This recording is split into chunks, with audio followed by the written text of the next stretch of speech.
very much for coming. It's a privilege to speak here again. I've spoken not for quite a while, but it's always a privilege and a pleasure to come to address this club.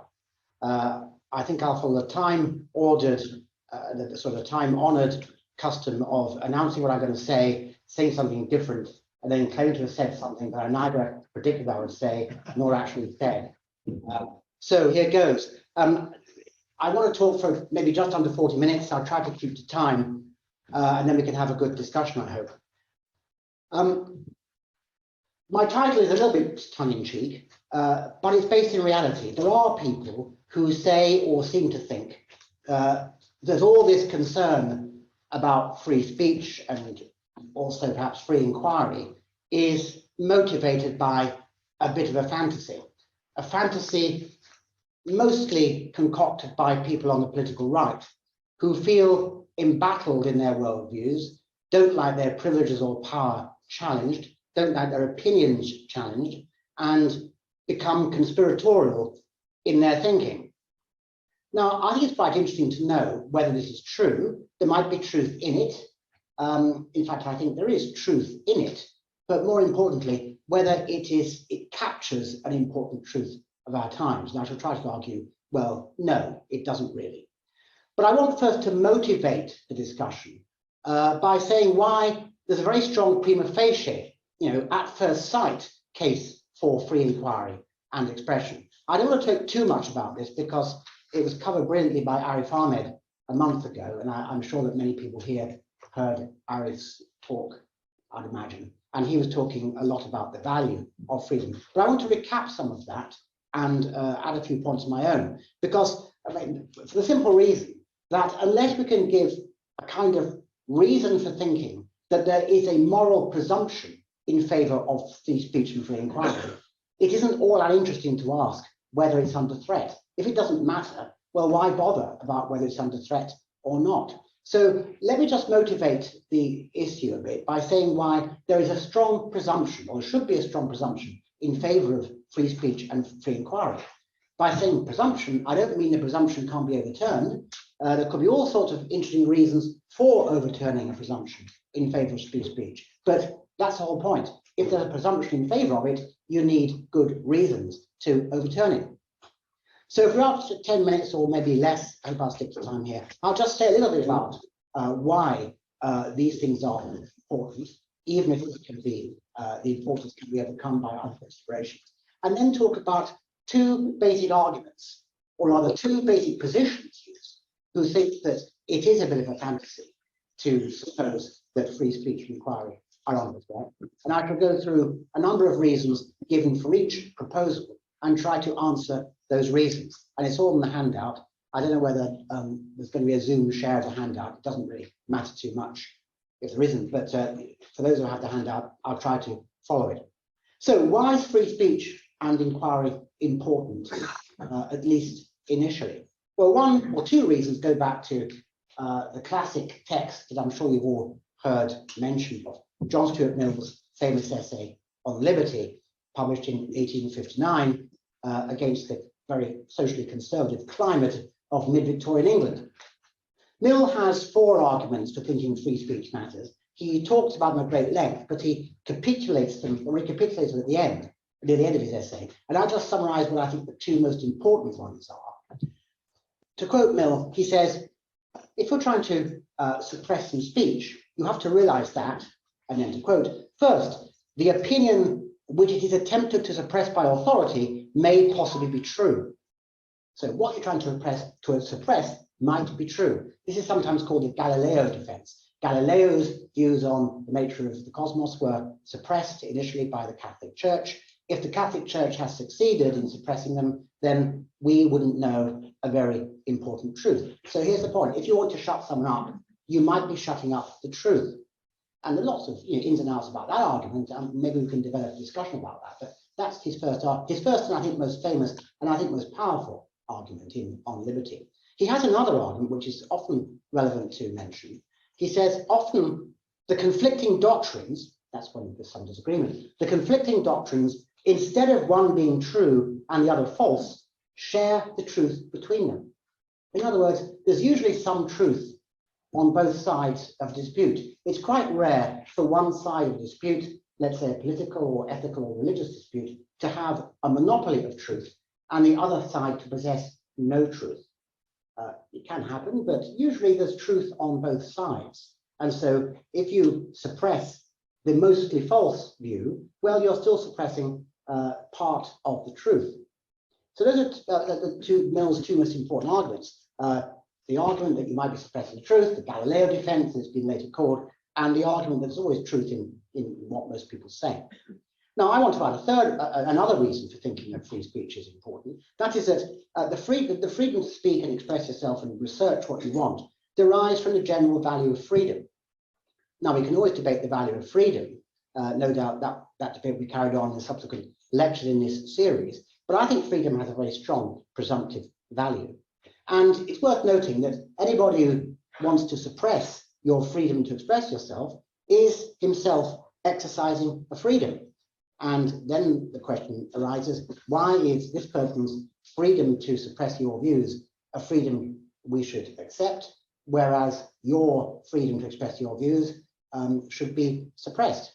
There is a burden of justification on anybody who wants to silence someone, even if what that person is saying is silly, cranky, unpleasant, stupid, false, offensive. There's still a presumption that he should be free to speak that needs to be overcome by some respectable argument.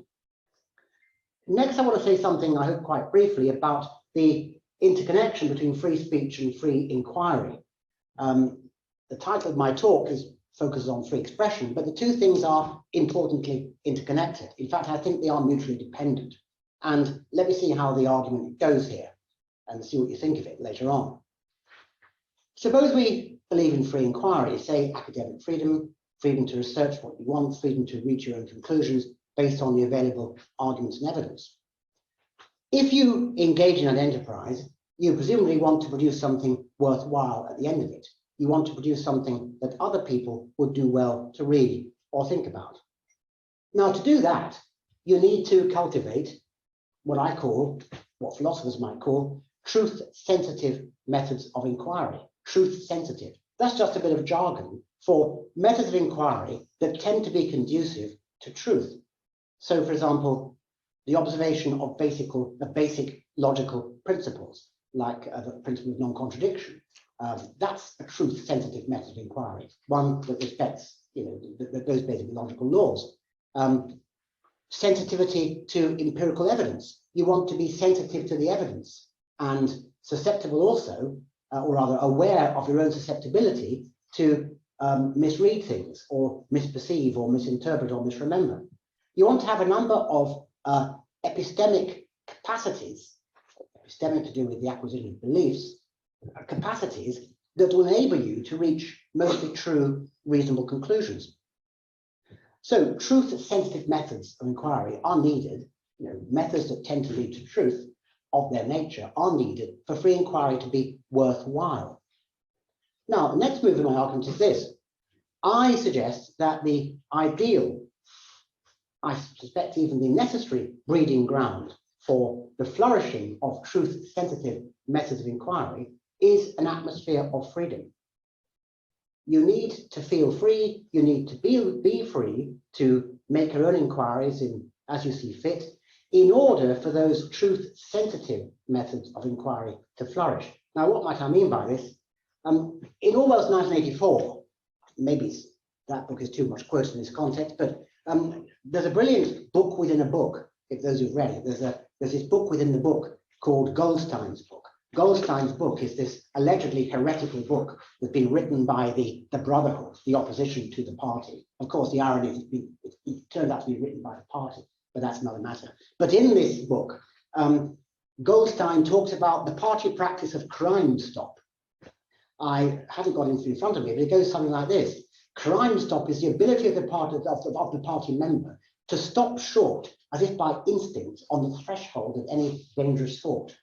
The power not to see obvious analogies, the power not to see where the reasoning actually leads. And the party member perfects this technique to avoid reaching conclusions that the party doesn't want them to reach.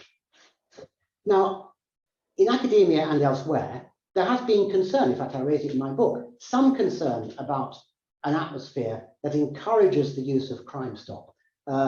You might have the feeling, if I pursue this line of inquiry, or if I follow this argument with logical conclusion, that leads me somewhere I don't want to go. So I better persuade myself that the argument doesn't really lead to that conclusion, or I better engage in a bit of creative forgetfulness or creative lack of rigor in order to avoid reaching a conclusion that is regarded with disfavor. Now, the problem with an atmosphere of unfreedom is that it encourages this sort of these intellectual gymnastics. If you're afraid of reaching certain conclusions, you'll be more cautious and you will be less robust in your reasoning. In other words, your capacity to exercise truth-sensitive methods of inquiry will be compromised.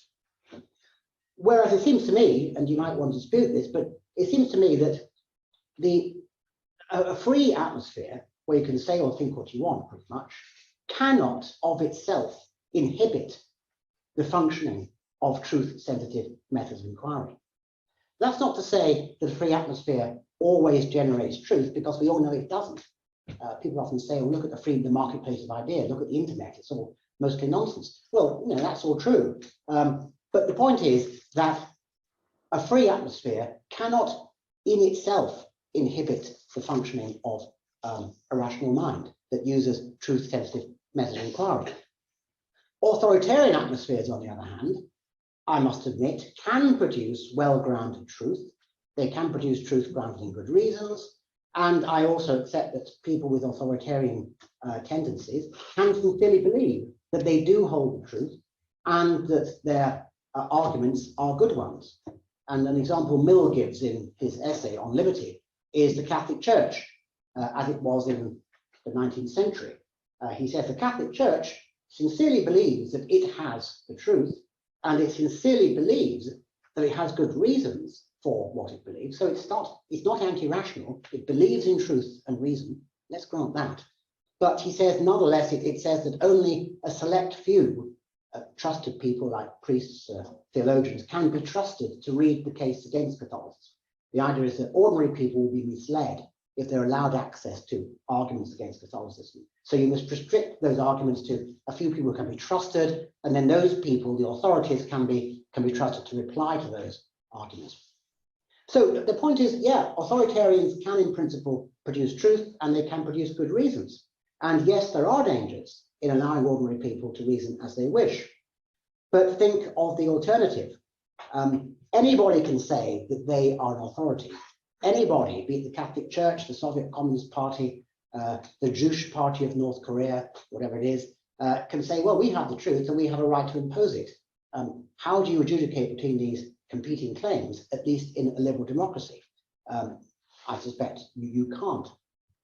So we need free inquiry, and we need free inquiry. For there to be free inquiry, there needs to be freedom to think as you wish and to use truth-sensitive methods. But now free inquiry, once established, is essential to free speech, or at least I should say free speech that is worth hearing. Not just free speech, but free speech is worth hearing.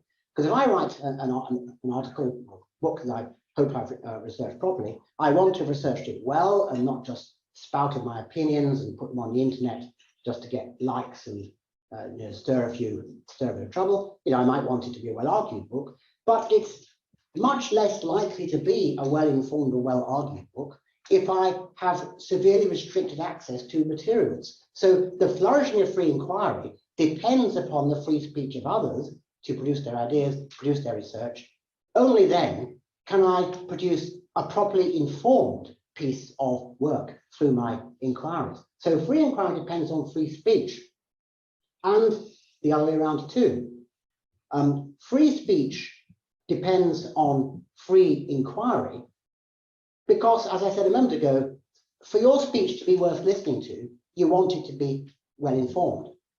I mean, somebody who doesn't know anything, as an ignoramus on the internet, can say whatever he or she wants, and they can say it freely, but the value of it is likely to be compromised if they haven't thought it through, and that can happen if they haven't had proper access to information. So I want to say there is a complex interdependence of free speech and free inquiry. Anyway, because if you can't gain access to a wide range of views, free inquiry has little to work on. And if what you freely express is compromised by being ill-informed, well, then it's probably not as worth hearing as it might be. And to answer another point often made in this debate, it's perfectly true, as many people say, that truth does not always win in the marketplace of ideas. This is the phrase often used. It wasn't Mill's phrase. I think it was H.G. Wells who came up with it. But the idea is that in the marketplace of ideas, truth wins out. Even Mill doesn't think that, or at least he thinks it takes a long time for truth to win out. He says that the Reformation was put down successfully 20 times before Luther. So Mill accepts that it takes a very long time for truth to seep down, but he is optimistic in the end it will, or at least the best chance it has of being allowed to seep down is access to other people's thought, basically free inquiry and eventually free expression. So that's the sort of my initial presumptive case for free speech and free inquiry. So I want to say, to the point of this first section overall a bit, is just to say, look, it's important. It may not be the only important thing. There are other evils apart from censorship, and censorship can be used with good intentions. And yes, some people do speak freely and are dangerous, spreading vaccine conspiracy theories and all this sort of thing. All that's true, but there is a presumption in favor of free speech, free expression. However, there are some influential people around who inhabit certain parts of the certain spheres of influence, like universities, certain newspapers, so on, who think that we shouldn't worry about the current state of free expression. And some of these people think that the whole idea that free speech is threatened in the UK is a bit of a right-wing fantasy. Why right-wing? Well, because they've noticed that some of the people promoting the idea that free speech is under threat are people who are not of the left, or at least not of the left in any standard way. They might include traditional conservatives, possibly libertarians, gender-critical feminists, although in a way they are of the left, but in an interesting and special way. Brexiters, people who say, well, you can't support Brexit without being shouted down, or you can't support gender-critical feminist views without being shouted down. And so it's perfectly true that some of the people complaining about the threats to free speech do depart from standard orthodox left-wing views, which generates the view that they're conspiracists, really. They're just peevish. They don't like their privileges threatened, so they complain that they're not being allowed to speak. So, and if you want evidence that this view exists, I haven't got it with me, but the footnote on the bottom of page 2 is of a collection of essays which I read while researching a long essay on this, which is soon to be published, about the state of free speech in the UK. It's by Charlotte Lydia Riley, who edited the collection, called The Free Speech Wars, How Did We Get Here and Why Does It Matter? This is an interesting collection of essays, that many of which basically propound the idea that there's a bit of a conspiracy theory going on, that free speech is not really under threat. This has all been misunderstood, and it's really a long whinge by privileged people who just don't like their privileges threatened. And it's worth looking at those essays. I mean, you should always steel man your views and try to see what arguments come up depending on the view. I mean, some of it does consist in argument and not just abuse. Now, what then can be said in support of this view that it's a bit of a right-wing fantasy, we shouldn't take it seriously? Well, here are two common strategies. One, deny that the threat exists. That's very common. People say, there is no threat to free speech. It's all nonsense. Universities, look, most speaking events go ahead without a problem.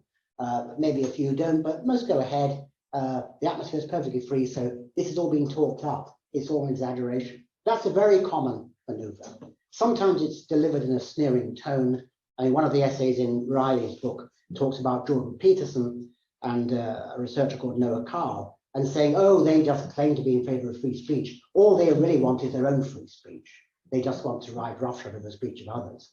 Now, I don't think that author produces any evidence whatsoever in favor of that view, but that's, if you get a sort of somebody who's not liked in certain constituencies, like Jordan Peterson, who is a bit rancorous and a bit sort of he's very emotional and he rambles, he's hyperbolic. But if someone like him is just not liked by a certain sort of person, they will say, oh, he claims to be for pro-free speech. He's not. He's just pro-free his own speech, not that of others. So that attitude, some often rather sneering attitude, goes along with the claim that there's not a threat.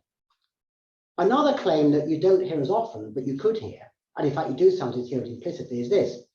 Say, yes, okay, there is a threat to free speech. Great, at last, so there should be. So some people actually should be made to shut up. It's overdue that certain people are at last being challenged or even silenced. So those are the two maneuvers you can attempt if you think that it's a right-wing fantasy, or any sort of fantasy. It doesn't have to be right-wing. But deny the threat, say it's all talked up, it doesn't exist, or accept the threat and say, yeah, it's great. What a good thing it is that people are at last being called out and shut up. Now, how might you argue for the first strategy, the one that says there's no problem really? Here are some arguments I've come across, and I want to say this debate gets particularly difficult because there is truth in the claims made in defense of this claim, of this strategy. What I want to say in the end is that to think it captures the whole truth leaves you with a very distorted picture. But here are three things that are said in favor of strategy one. First thing is, no one normally has a right to be invited to speak. No one has a right to have their manuscript accepted by a publisher. No one actually has a right that people should buy their books and so on. Or sometimes it's put with a slightly more sinister overtones. And here's a trope I often hear. No one has a right to speak without consequences. Okay, that's a common trope. I don't know where it comes from. There must be a common source for it. I've heard it repeated many times in the media, in student essays. You don't have a right to speak without consequences. Of course, the question this raises is, well, what should the consequences be? I mean, I don't know anybody who thinks you should speak without consequences. The consequence might be that people applaud you. So, no consequence would mean no applause. The question, of course, is what should the consequences be? And if the implicit idea is, well, the consequence sometimes should be that you get no platformed or denounced on Twitter, well, the question then is that the case? Should people suffer that fate? And if so, when and why? So anyway, that's the first argument put for the claim that there's no threat. No one has a right to be invited or to speak. So, I'm very pleased to be invited to speak to Nick. It took a long time. I kept on missing his emails. They kept on going to my spam box, but eventually they made their way to where they should be. But if Nick hadn't invited me, and I wrote to him angrily and saying, what do you mean you haven't invited me? Why haven't you invited me to speak to your club? Censorship, okay? You haven't let me speak. You say you're trying to shut me up. Well, that'd be a bit peevish and feeble, wouldn't it? I mean, I'm very pleased that Nick invited me, but I don't think I had a right to speak here, and I don't think I had any right against you that you should come here. And it's very nice of you to come here. I hope you'll find it entertaining, but if the room was entirely empty, and I bang my fist on the table and say, my rights are being denied, nobody's come to hear me speak, well, that would be very plausible. I've no right against you that you should come and hear me speak. I'm just pleased that you've come. So anyway, that's the claim, the first claim. I'll come to them for a second. The second argument concerns boycotts, and there's been a lot of discussion of boycotts, a lot of encouragement on social media to boycott certain books. J.K. Rowling in 2020 had a campaign that people shouldn't buy her books because of her gender critical views. And the argument here says, well, boycotts don't infringe your rights for the reason I've just given, actually. No one's obliged to listen to you. J.K. Rowling has no right against anyone. They should buy her books. Okay, it's absolutely true, she doesn't. And then the third argument is this. Many people who say their right to free expression is being denied are really just complaining about being called out for their obnoxious views. Okay, so many people, they say they're being censored or denied the right to speak. All that's really happening is that they are at last being called out for the obnoxious things they say. And that's not a denial of free speech at all. It is the exercise of free speech by those who don't like what they say. In other words, calling someone out is itself an exercise of free speech. And you can't complain about that while claiming to be pro-free speech. And these are, these claims are basically true. But let me qualify that. They're true in themselves, but they don't apply to many of the cases of free speech abrogation I think have been going on. And taken together, they don't give a complete or unbiased or accurate picture of the general situation. On their own, they give a distorted impression. So to answer them, the first argument is this: no one has a right to be invited to speak. Yeah, absolutely true. But when we look at certain cases that made the headlines, there are many such cases, but when RF last week talked about Jordan Peterson at Cambridge, Kathleen Stock at Sussex and elsewhere, being disinvited from speaking engagements, we ought to notice that what happened in these cases was not just failure to be invited, but disinvitation. And disinvitation, once an invitation has been issued, is a significantly different thing to merely not being invited. And Kathleen Stock was disinvited from various places from addressing student societies. Jordan Peterson is well known, though it's now been resolved, thanks largely to Arif Ahmed, who was here last month. Initially, Jordan Peterson was invited to come to Cambridge to give talks at the divinity faculty, I think it was, on the Book of Exodus. Then a picture of him emerged on social media of him with somebody for whom he just signed a book, I think, who had a T-shirt that said, "I am a proud Islamophobe." So Peterson was on a picture on Twitter with this guy with a T-shirt. Peterson was then disinvited. Why should he be disinvited? Because basically guilt by association. It's irresponsible of him to appear in a picture which suggests endorsing this person who has this Islamophobic T-shirt. Arif Ahmed, I think quite courageously and rightly, took this up and said, well, you may not like Jordan Peterson, but the fact that he appeared in a picture with somebody with a T-shirt that you may or may not find offensive does not actually implicate Peterson in the guilt, if it is guilt, of this person. And rather nicely, Arif said, well, by the same argument, you should object to the former Vice-Chancellor of Cambridge for shaking the hand of the Chinese ambassador. I think he was the Vice-Chancellor of Cambridge. I mean, we say, oh, that Vice-Chancellor, he's complicit in the matter of the Uyghurs in China because he should. I mean, guilt by association could really be applied to anything. Just if you appear on the same stage or you shake someone's hand. And people, politicians and diplomats, spend their careers shaking the hand of dodgy people. You have to do that sometimes. Mother Teresa was known for this, shaking the hands of ghastly people like Papadoc Duvalier in Haiti and Enver Hoxha in her native Albania. So the guilt by association has a sinister dimension to it. And in Peterson's case, it led to disinvitation, but then the disinvitation was then reversed by Arif and some others in the divinity faculty, and he gave some talks and they went down very well. And the same sort of things happened. This happened to an American, actually, why I say when it comes to freedom of inquiry, something similar happened to a researcher called Noah Carl in 2018-19. Again, Arif talked a bit about him. Noah Carl was a young research fellow at Cambridge. It transpired he was interested in the genetics of intelligence, which is always a pretty sensitive topic. And he had said that he thought that the question of whether there might be any genetic components to any average differences between different ethnic groups in intelligence is a question that should not be banned from being discussed. That's one thing he said. But what I think got him into trouble was, again, the guilt by association. Somebody said he'd been at a conference at which there also were members of the far right. And the argument is similar. He was disinvited because he's associated with these people of the far right, if indeed they were, because he simply was at the same event. And this is a pretty sinister, scary thing to happen. And it led to not just a non-invitation or a non-appointment, it led to a more or less summary dismissal, the details of which are still secret, as far as I understand.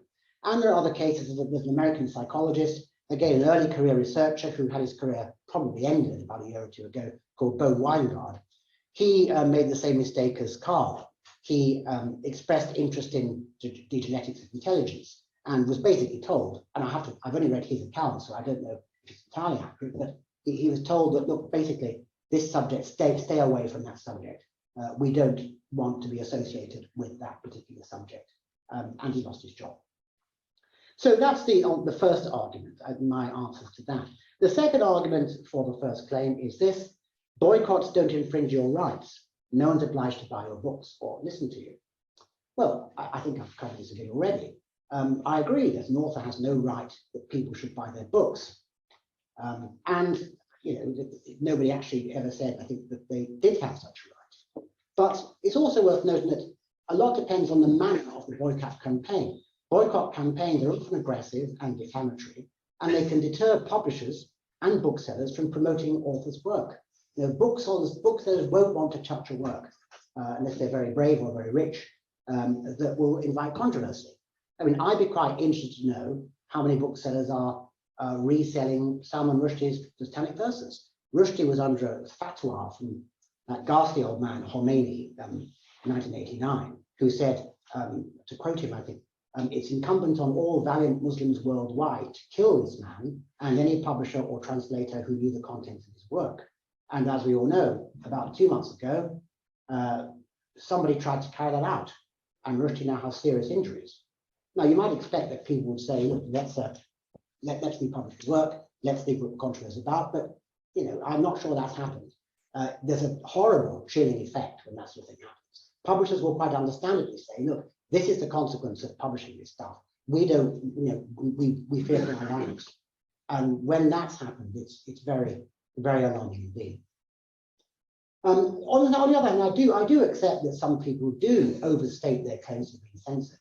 I'm not saying that everybody who claims they're being censored by left-wing ideologues or any ideologues has a case. A lot depends on the particular circumstances.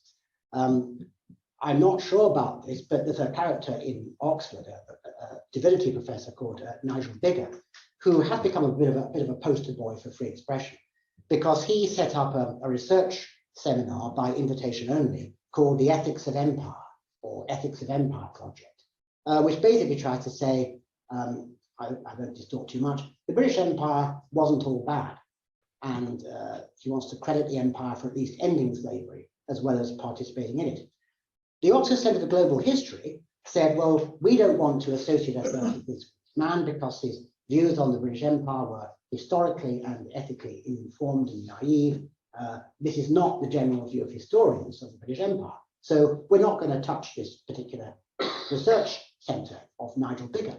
Nigel Biggar then became a bit of a poster boy for free speech in places like, I think, the Telegraph. Here's the man they tried to shut down. But I do think in his case, it wasn't so clear cut. What the Oxford Centre for Global History said was, we're not going to shut this man down. We're not trying to stop his project. We just don't want to be associated with it, which seems to me to be quite okay.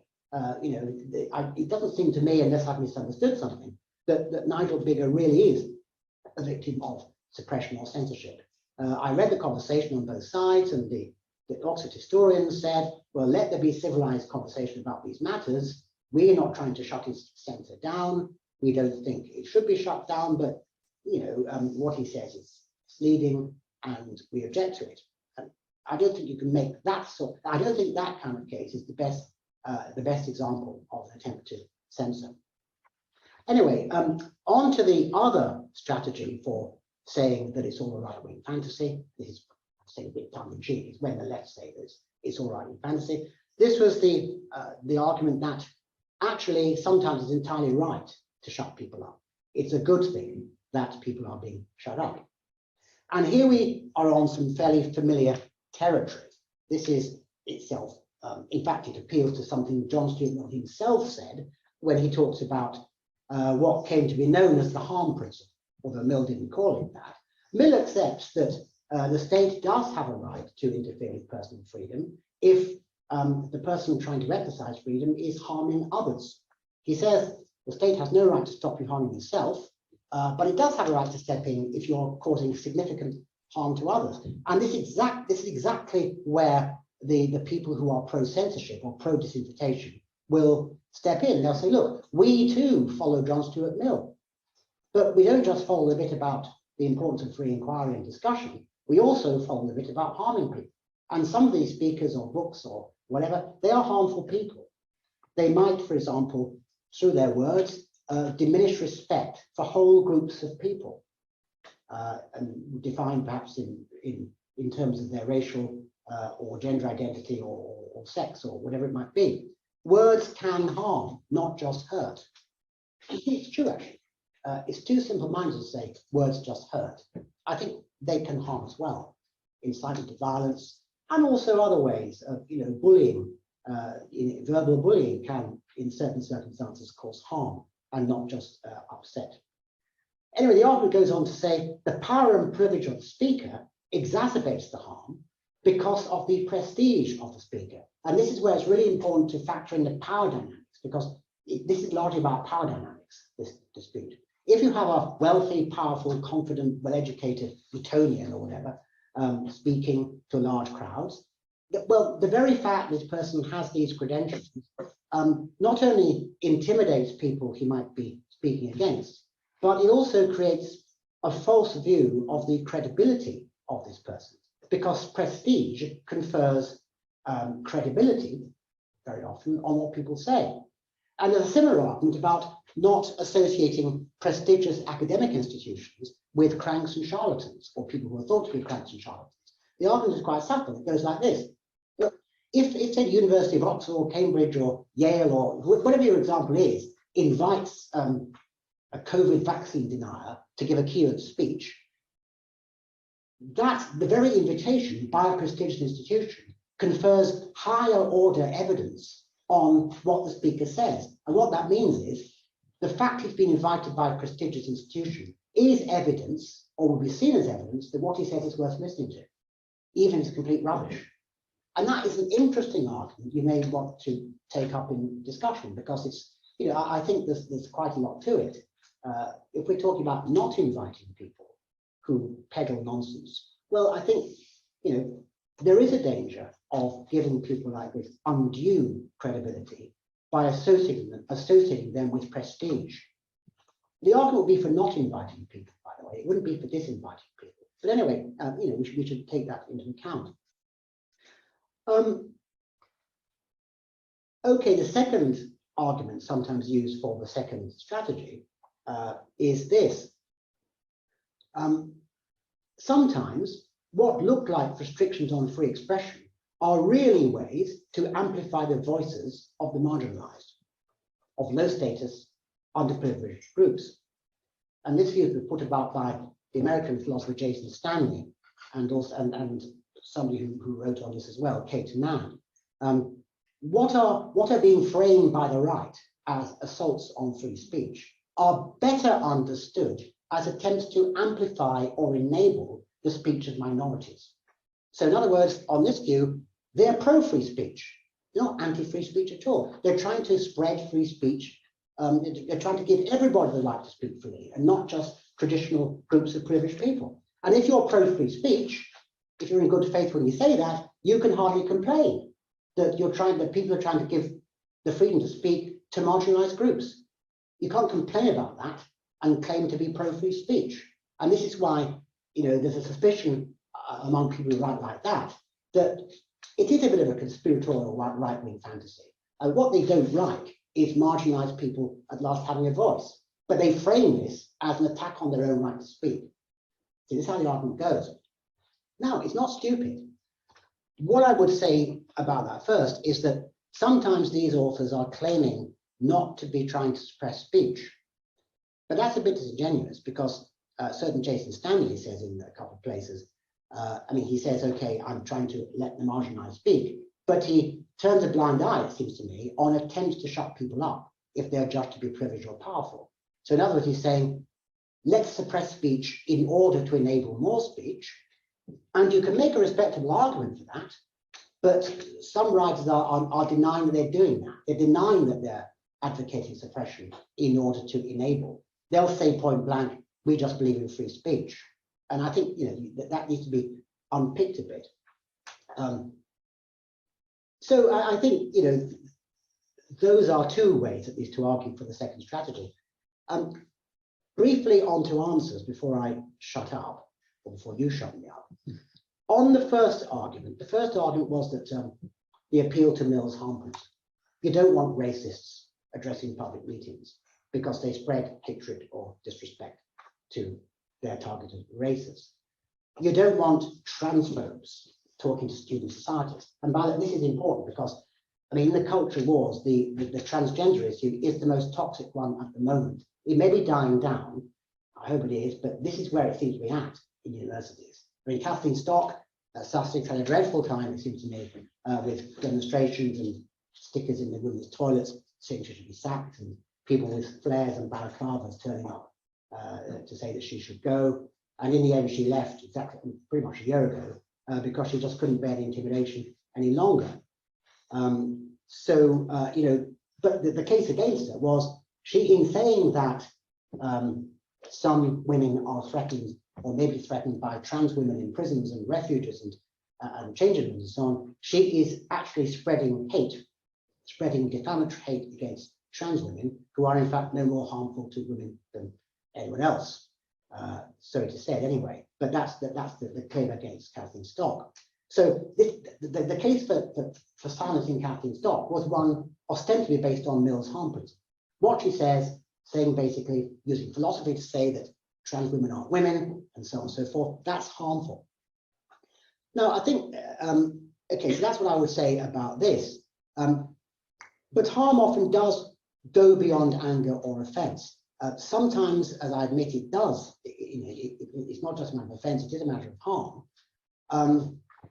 But lines are often very difficult to draw. Often people are just offended when they claim to be harmed, and we should be very careful of that possibility.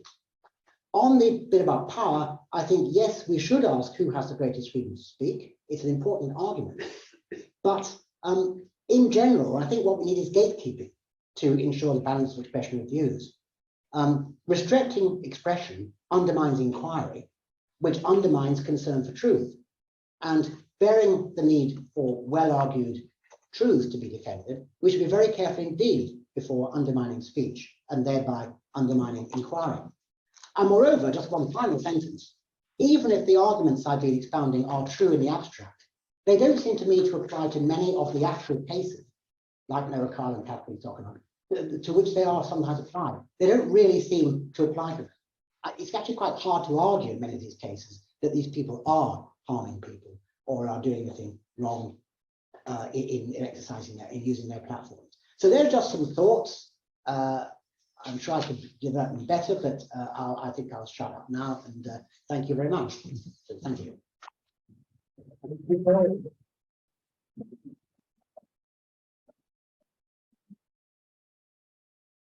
like to come and sit down? Move this. Yeah, let's see you down there. Robin, perhaps you could do the right thing, right? Done. Thank you so much, Liz. Thank you, everyone, for listening patiently and not storming the stage to censor anything that I noticed. Can I get a sense of how many of you already have questions or comments that you could wave? We've got a couple over on the, oh, we've got quite a few. Okay, great. So if you can remember that you want to ask a question, it's easier for you to remember than for me. And while the rest of you have a think, I'll just ask you a couple of questions, because maybe picking up on some of the points we had from Aaron. Perhaps have you got your microphone still? Absolutely. You just have to from that.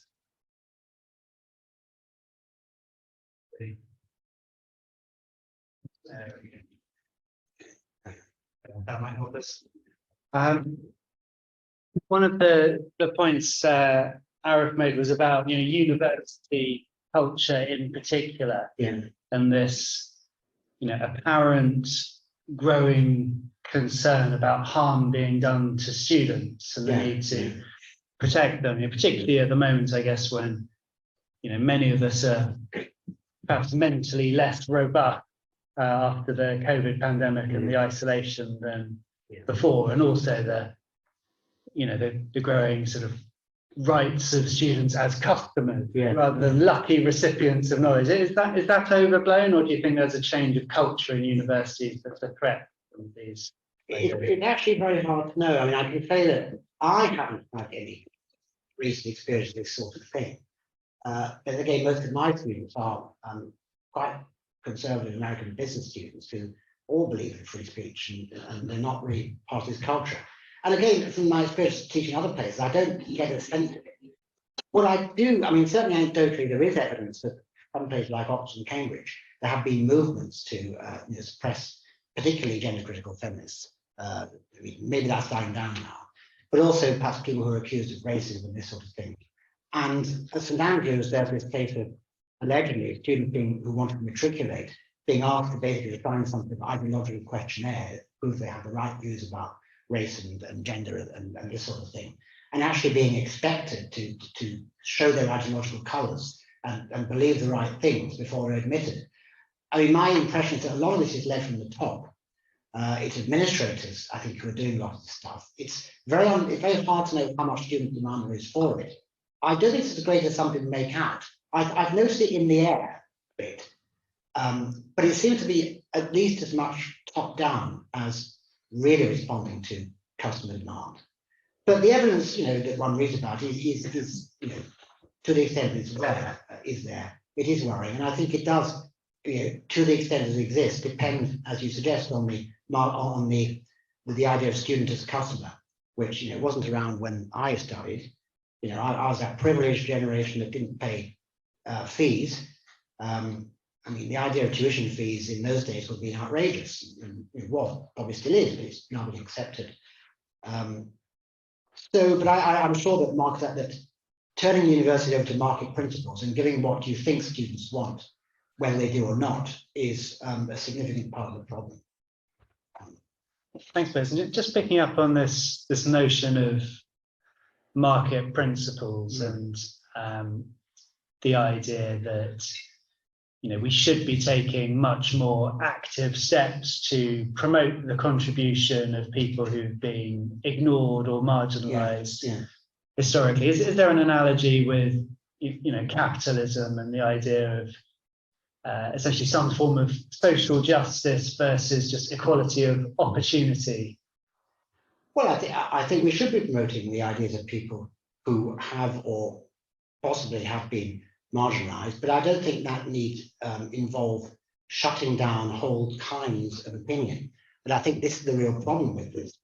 I think if you say, for example, that gender critical feminists should not be allowed to utter their views because they are harmful to trans people, well, that's certainly a step too far. You can certainly allow trans people or people who have any related ideology to express their views, and indeed to encourage them to do so in open debate, without actually saying that a certain sort of view is not to be heard.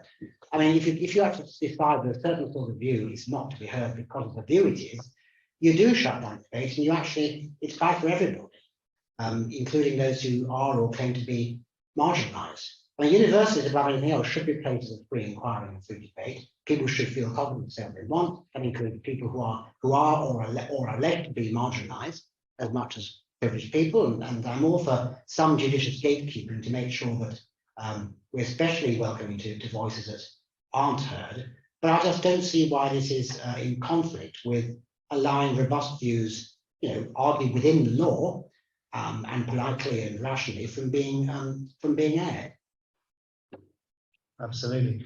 Well, let's go back to the audience then, and who has a robust view that they would like to air politely? Yes, just one. I think there were some other questions as well. Let's go with you first. No, it's not the freedom of inquiry and freedom of expression. It's the fact that there's no robust challenges to those freedom of inquiry and expression. When you hear things promulgated like it's the right thing to do, it's a tough position. Yeah. The question is, for whom is the right decision? Why is it the right decision? And how do we justify that? And unfortunately, with the media now, those challenges are not open to everyone. So you're objecting to this phrase we hear from politicians, I do this because it's the right thing to do. I agree with that, you hear it all the time. As far as I remember, it's something pretty rare. It becomes sort of true. It's very irritating. Why don't they promote the right? well, yes, but why wouldn't it draft? But then, of course, the discussion moved on. Yeah, and you know, people who say it's the right thing to do should always be asked why it is the right thing to do. But your next point was what that we need to get into the habit of challenging power to say to justify their policies and their opinions. I agree with that. I think you do need to challenge, not necessarily power, but anyone who puts forward a view which they believe in. It's what Yeah. they believe in. Yeah. But it's not just accepting it, it's to ask the basic things which you get in Kipling's Elephant Child: what, why, when, how, Yeah. and who. And unless those questions are asked, you don't get a full understanding. This related to Mill's point about Yeah. you know, having the right Yes. to strengthen your view by having it challenged. Yes, and I mean, this relates to two arguments of Mill's that I didn't mention for reasons of time, because I don't think they're quite as severe as ones I did mention. Mill does say that even if a particular view is true, it becomes a dead dogma unless it's challenged. And I think that there's a lot to be said for that. I mean, Mill is complicated because Mill is really, I think, using an argument as a sort of sop to conventional pious Christians of his day, who might have been shocked at all sorts of shocking things being said. And he says, well, your faith should be able to stand it. It should even be enriched and strengthened by hearing opposition. I'm not entirely sure that it would always have that effect, but it could do. And if you are confident of something, you probably have something to gain from hearing opposition to it. And if what you said was true all along, then you grasp a deeper understanding of the meaning of what you believe. And that's actually shaped up on the shutting up discussion weakens the sense of the meaning of what is said. Again, I'm not sure whether Mill was using these arguments just as sort of a way to pacify his opponents. Possibly he didn't entirely believe in those points himself, but I think they do have some force, yes. So I agree. Let's take a couple of others. I think there were some questions along the left. So Robin, if you can, thank you. Where do you stand on the Emily Maitlis accusation against the BBC, where she argues that where there is a view which is more widely held than another view, that the BBC gives equal airtime or equal apparent priority to both views, even though one is regarded as marginal and the other is mainstream. If you agree with her argument, does that mean you feel that some ultimate form of control stroke semi-censorship is justified? Yeah. I forget what Emily Maitlis said on this particular issue. I mean, she was praised by the BBC for one particular highly opinionated introduction she gave to a program. But on the general question about whether if there is more than one view of equal airtime, well, I don't know what Emily Maitlis thinks, but I don't think it's the case that equal airtime should be given to all views. I mean, you know, people who think that there is that COVID vaccines lock into your brainwaves and transmit your thoughts to GCHQ, for example, whatever their claim is. I wouldn't be against occasionally having people like this on the media, but you don't say here is another view which is deserves the same amount of coverage as the view that as a standard view. I think the idea of equal coverage for just because there's a whole range of views, they should have the same measurement. I don't think that falls at all. But this is really a gatekeeping question, and I've accepted in my talk that gatekeeping is needed. You can't give equal coverage to all members. I'm particularly concerned with people being disinvited once they've been invited to express view, because that's one more level of control of what can be heard. And I'm also against the censorship of views of that sort. And I don't think it's one thing to say we're not going to invite obvious clinics onto primetime TV programs and give them the same amount of time as prestigious scientists. It's another thing to say that their views must be suppressed and never be heard. And there are appropriate fora where those views can be heard and should be heard. But I think there is a danger, as you perhaps suggest in your question, of creating a false impression or a false impression of equal validity of views just because a view is held. So these things are always difficult questions. I'm not entirely they're all very hard questions of editorial governance. I do worry about the lack of objectivity of certain media channels. I think that objectivity is very hard to define. Bias is hard to define, but a sort of basic definition would be that an interviewer does not, or a news organization doesn't take sides on a particular controversial question.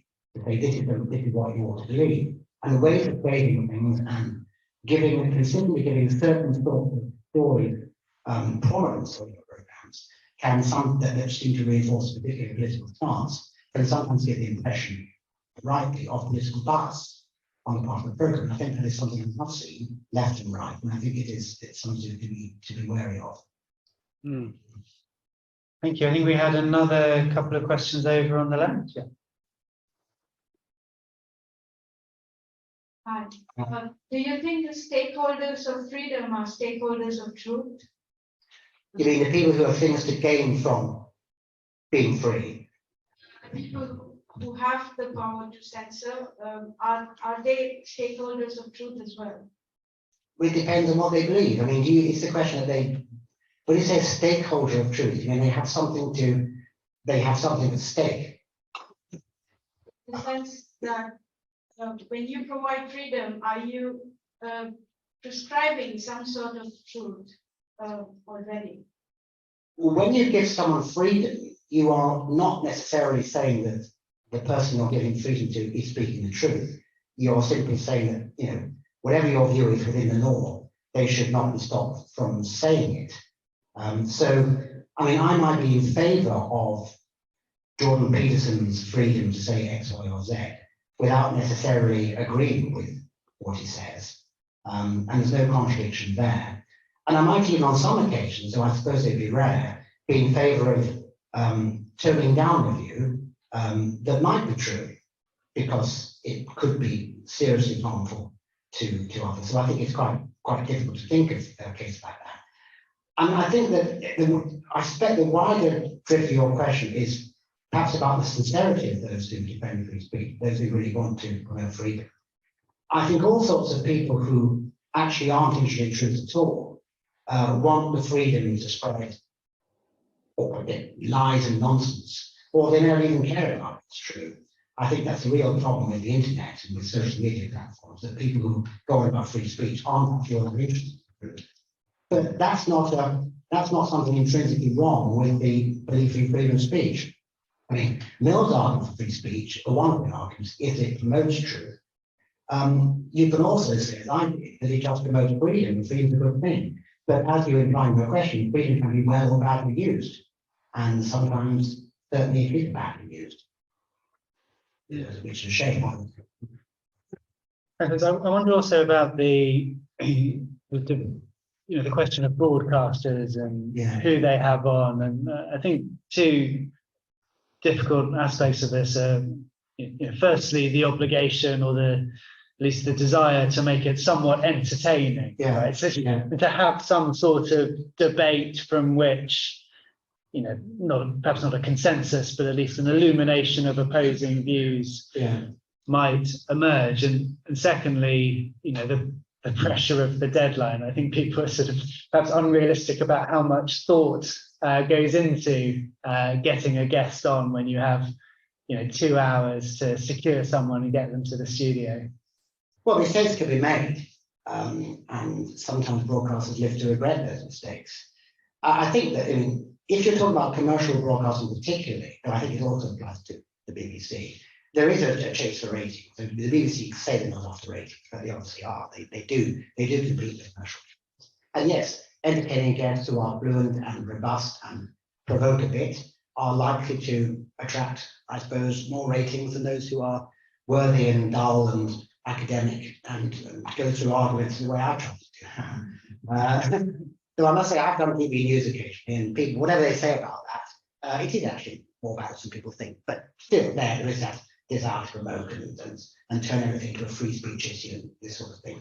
I think it's inevitably just the fact of broadcasting. You do have to accept people's attention, even on non-commercial broadcasters, and you're going to have people who are, let's say, robust and maybe prone to slight exaggeration in your programs, and also because most journalists and most interviewers are not going to be, they're going to be very intelligent. I think they usually are, and well informed, and they're very good at grasping the shape of issues, but they aren't interested in long philosophical discussions about them because there isn't time, and it might bore the audience. And you know, it wouldn't necessarily end up shedding as much light on the issue as a broad brush approach might. But yeah, I take the point. You entertainment, the values of entertainment can sometimes interfere with the values of inquiry. Thank you. I think we had one question. Oh, great. Thank you. Helen. Question about, I'm wondering if the problem of the Anglosphere, because it seems to me that this sort of discussion started in the States and Yeah. come over here, of course, again, Australia. And I'm just wondering, if that's so, what is it about the Anglosphere that has made it, made these issues become quite fractured in comparison with other areas? Interesting question. I mean, why do you think it is actually? I mean, it's a problem, particularly with the Anglosphere. Well, it seems to me that a lot of these issues, especially related to the culture wars, have been initially started in the States. I'm thinking of some writing by Jonathan Haidt. Oh yeah. Some of the problems that were in American universities, and it seems to me that those issues have come here too, and the same kind of. Well, I don't know. I mean, empirically, the extent to which it's true that they're just in the Anglosphere. I mean, what I find is they kind of plausible, but I don't have enough knowledge of the non-Anglosphere to know whether they're happening elsewhere. I think there is a reason why it happens in America. I mean, I do admire the writing of Jonathan Haidt, by the way. He's a well-known American psychologist who wrote a brilliant book in 2012 called The Righteous Mind, which analyzes what he calls the moral taste buds of American liberals and American conservatives.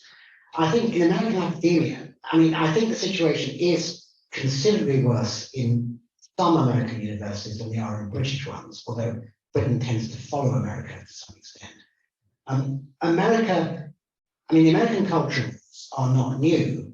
They've erupted at various times since the late 1960s, but they're based on a consciousness of American history. Now, America's a very recent state. It's still something of an experiment, and everyone knows it's originally for people of slavery.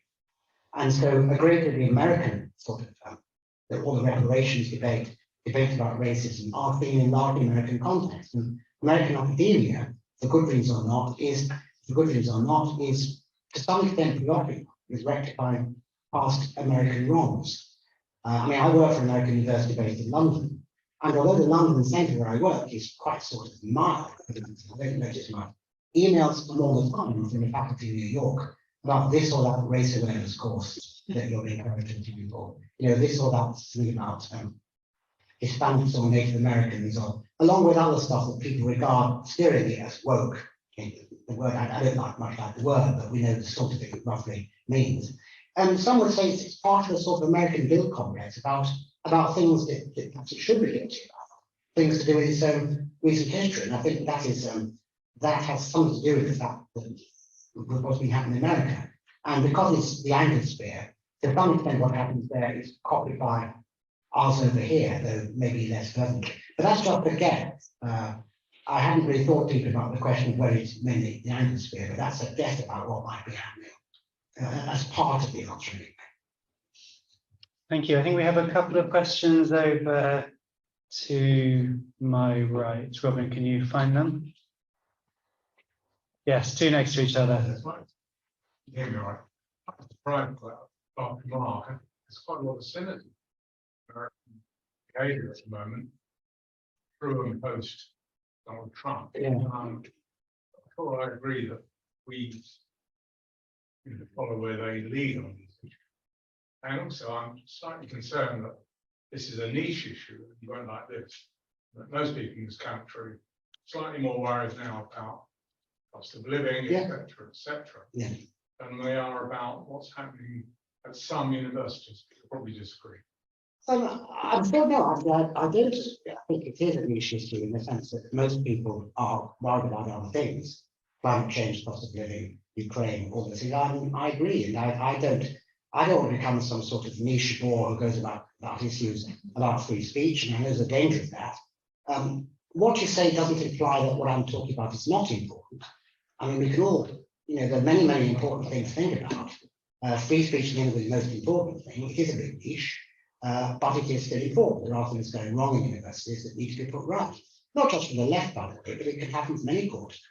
But I take the point that to become preoccupied with this issue to the exclusion of other things would be a bit niche.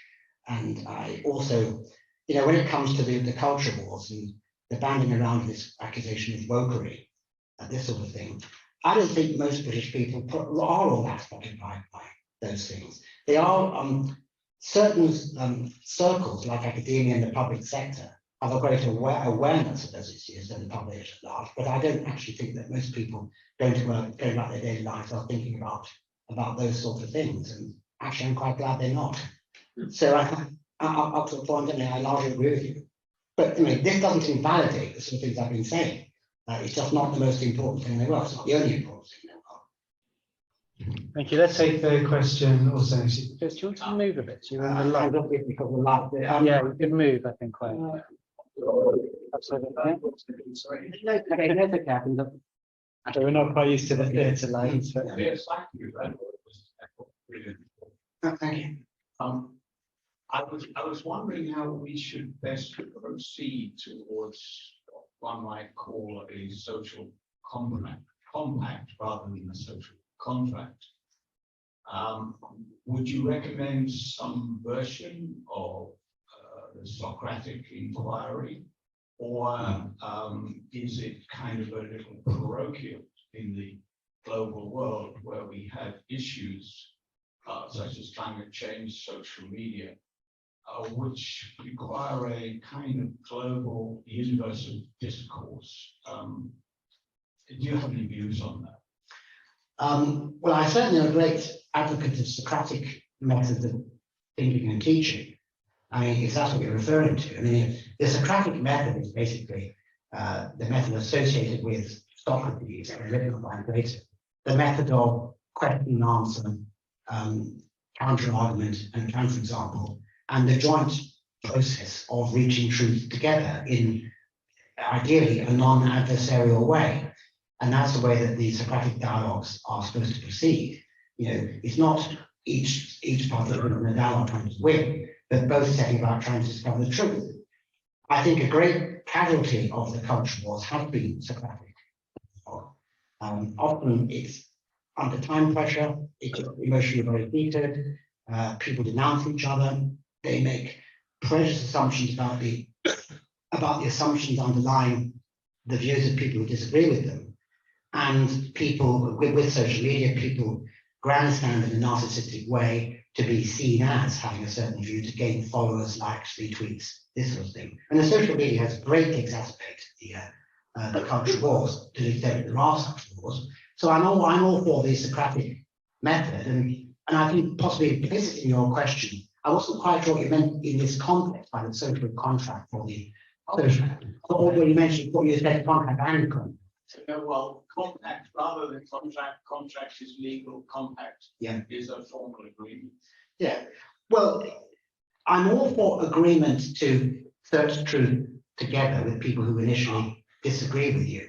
That's, of course, not what happens. I mean, it's over-idealistic to think that's going to happen in most political debates, where they proceed very, very rapidly and there isn't time and people haven't the patience. But one thing that has been a casualty of what people sometimes wrongly call postmodernism, I mean, it means all sorts of things, is the idea that you can't actually have meaningful Socratic discussion between the representative different groups, because there's no common language and no common agreement about how to reason. So rather than have a sort of enlightenment idea of everybody agreeing on standards and methods of inquiry, you have a kind of identity-based epistemology, which, as I call it, is something I wrote, whereby if you say, start saying things like, you can't say that, it's that's a woman's truth, or this is male truth, this is male logic, and this sort of thing. Well, you actually shut yourself off in dialogue once you start saying things like that. Yes, but that's actually why I use universal Well, I do believe in a universalist ideal of discourse. It's not always easy to obtain, but I think our common humanity is much more important than our common divisions. If that's what we're driving at, absolutely, yeah. Thank you. We have a question from the far right, if I can put it that way. Yeah.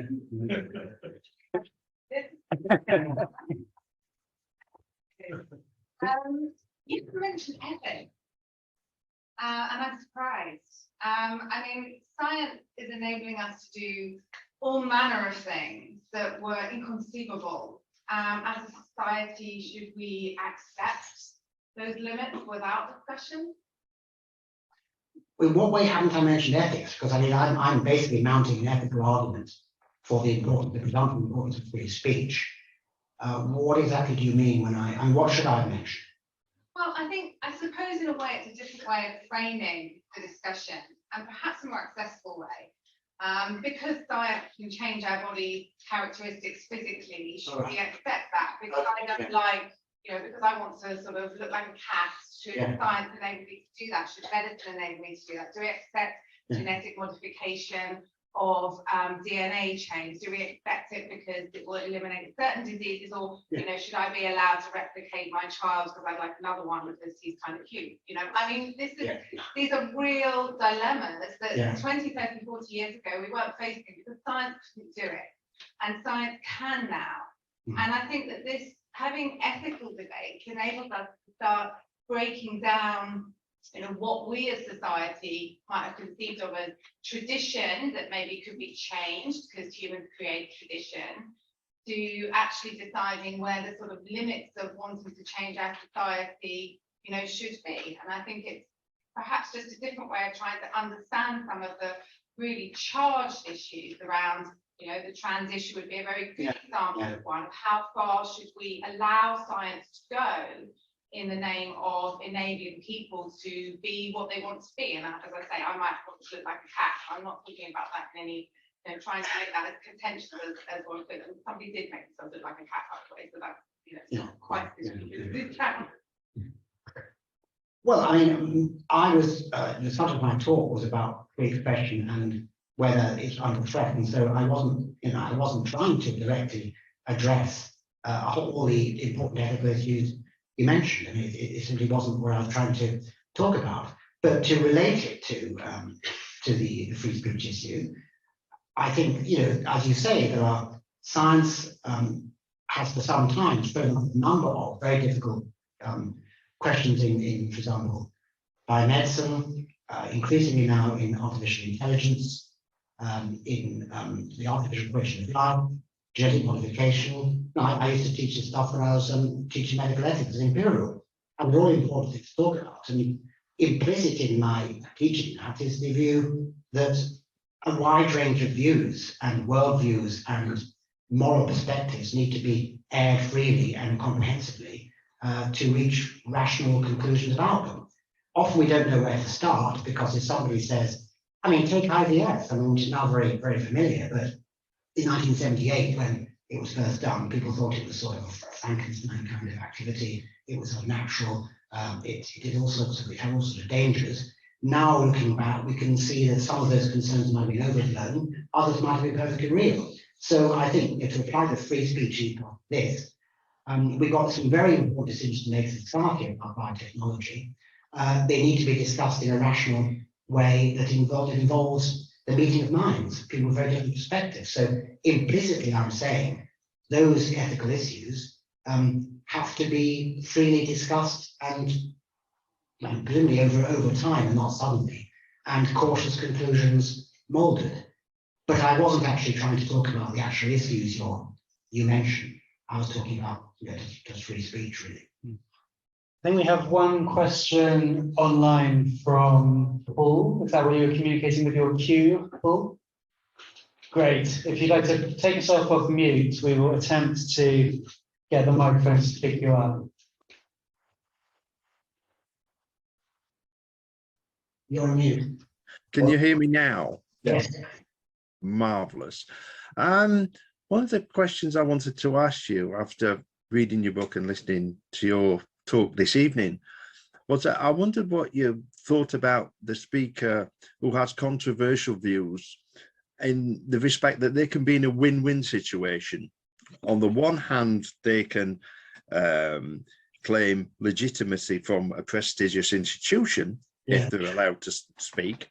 And on the other hand, if they are deplatformed, they can then scream and shout about having no freedom of speech. Of course, they say this on YouTube, TikTok, Instagram, and they use a wide variety of social media outlets to say this. And this can lead to them, especially with YouTube channels, to that being monetized. So I wondered if you had any thoughts on people actually using the platform for their own monetary gain and for them gaining a wider audience for controversial views, which they probably wouldn't have if they hadn't been deplatformed.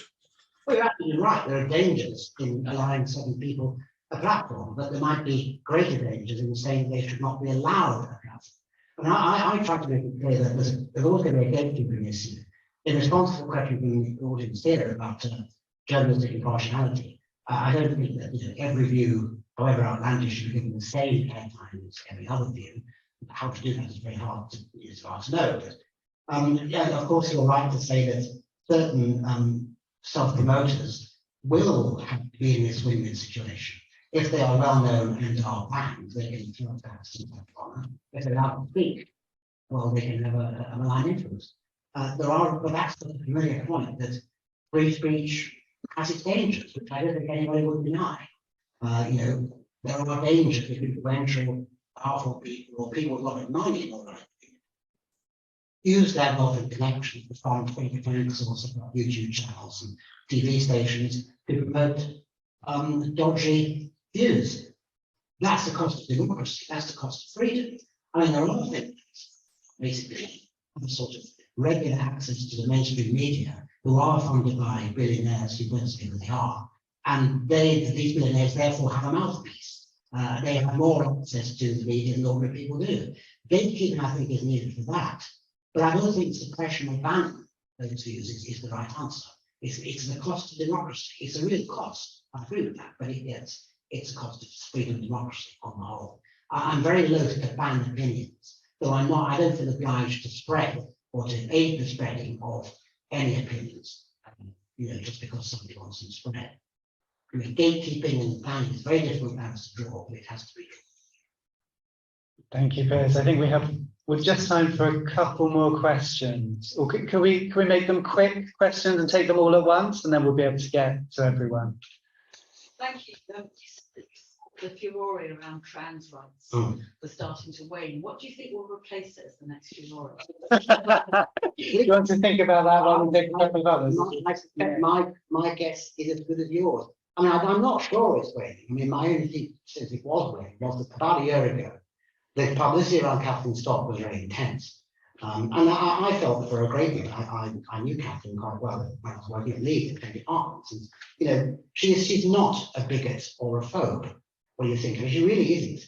And she got a huge amount of unpleasantness just for stating her views about the dangers of self-ID. But there's a long story there. But that's a bit of a parenthetic point.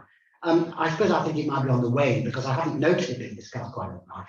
Because I sense that the warring factions, as reported in the mainstream media, do seem to understand each other a little better than they did about 4 years ago when the whole thing blew up with the proposed amendment, the Gender Recognition Act, that would allow self-ID. I have a sense that the people who disagree on this are aware of each other's arguments in a way that they weren't a few years ago. And that itself, I think, has a calming effect. Although I'm not entirely sure it's gone away. I was maybe just putting myself in my head. I think it can't get worse than it got about a year ago. But that's just what you guess. Things are never so bad that they can't see any worse. Yeah. Well, I think we have one more question in the middle and then one at the back. I think one of the big issues where technology is overriding our humanity and the way we communicate as a collective, society, culture. For me, I can really see those changes over the years. That we're losing our humanity Because of what technology? because of the way we communicate on social media, Facebook, TikTok, face to face. Yeah. They don't even know how to apologize. As a parent, I can see how hard it is, raising my son with these changes in society that I don't personally like. And I find it hard because I feel that technology is one of the main leading charges that's causing problems for all these issues. Well, technology and technology. I mean, you're probably talking about the explosion of social media, the way that my opinions can be read by any number of people within a few seconds. And manipulated, yes, and these are, I think social media is a very mixed blessing.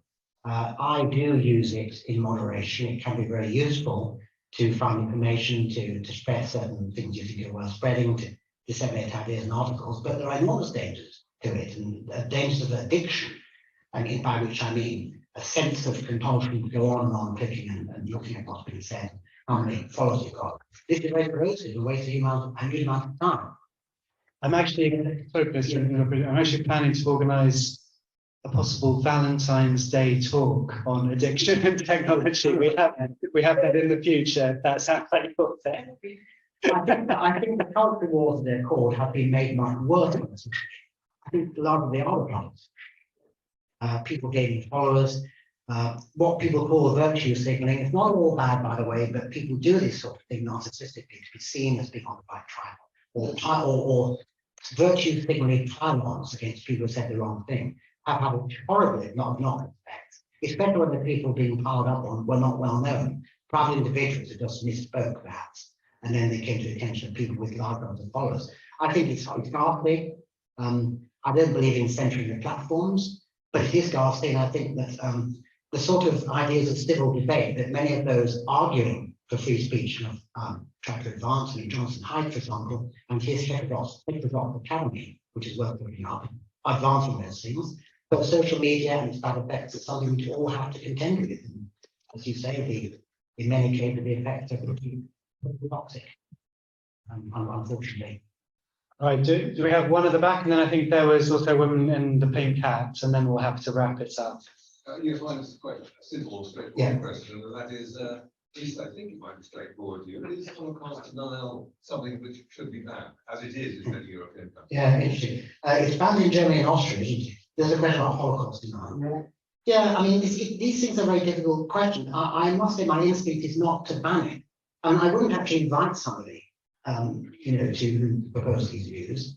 But if you're going to ban a view, you have to ask, okay, well, why are you doing that? The answer is going to be the harm principle. So we have to be very clear about what the harm is likely, but both the extent and magnitude of the harm. The harm, I suppose, is the increase of anti-Semitism, which is, of course, a danger because Holocaust denial is an arm of anti-Semitism. I mean, it's not really a question of some crankish historian who's has some unusual take on 20th century history. And you can, in theory, but it's not what it actually is. Is it just a sort of coded way of saying, of spreading absolute propaganda? Yes, I think it is. But I suppose when it comes to the question of disallowing, I mean, I don't mean in public meetings, I mean going to prison, as David Irving did in Austria for his works on, later notorious. I actually think that that's a step too far. I don't think Austria was right to send Irving to prison. I think the best, well, people like David Irving and his ilk belong really, he's not in prison but in obscurity. And I think that's what actually happened to him. That's the right fate. So I must say I have reservations about banning, in the sense of involving the police, making it against the law to advocate the Holocaust denial. But I discussed it with classes, and many in the class thought it should be banned.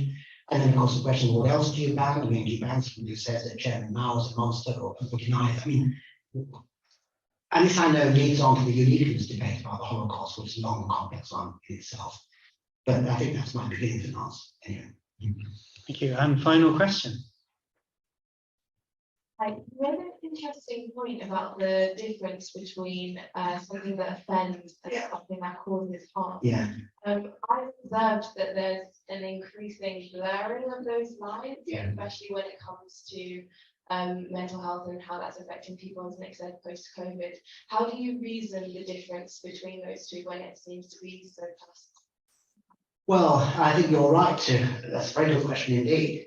I mean, one of the things I think we should emphasize is that when people want the expression of the view banned because it's offensive, this word is often used around, I find that offensive.